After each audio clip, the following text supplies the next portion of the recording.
इस समय के बड़े खबर आप मन ला बतावत हन। कुम्हार मन ला मूर्ति बनाए के अनुमति प्रदेश सरकार हा दे दे हे। छत्तीसगढ़ प्रदेश के कुम्हार मन बर ये खुशखबरी है कि इस साल गणेशोत्सव में मन मूर्ति बना के बेच सकत है। हालांकि मूर्ति के जेन आकार होही तेन ह 4 फीट ले ज़्यादा नहीं होना चाहिए, इसे दिशा निर्देश आगू आए हैं, लेकिन मूर्ति बना के बेचे के अनुमति मिल गए है।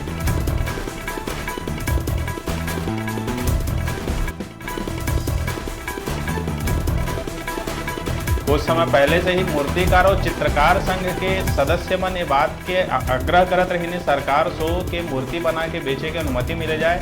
कोरोना संक्रमण के कारण ये बात में लगातार संदेह बने हुए है कि ये साल गणेशोत्सव कौन स्वरूप में मनाया जाही, मूर्ति बेचे के परमिशन मिलही के नहीं मिलही।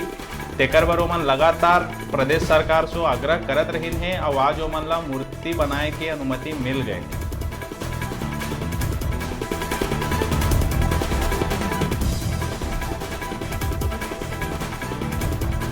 आज हरेली के दिन गोधन न्याय योजना के शुभारंभ में सीएम आवास पहुंचे एक मूर्तिकार सीएम ला गणेश भगवान की मूर्ति भेंट स्वरूप दी।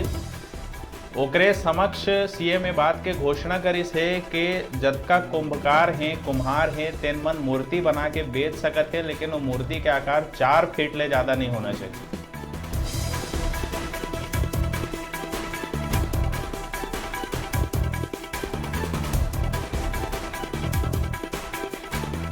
तो कोरोना संक्रमण के कारण ये बात में लगातार संदेह बने रही से कि इस साल मूर्ति बना के बेचे के गणेशोत्सव में गणेश भगवान की मूर्ति बना के बेचे की अनुमति मिलही कि नहीं मिलही। जे बात से आज पर्दा उठ चुके हैं और सीएम हाँ ये बात की अनुमति दे दे है कि कुम्हार मन 4 फीट तक के गणेश भगवान के मूर्ति बेच सकते हैं।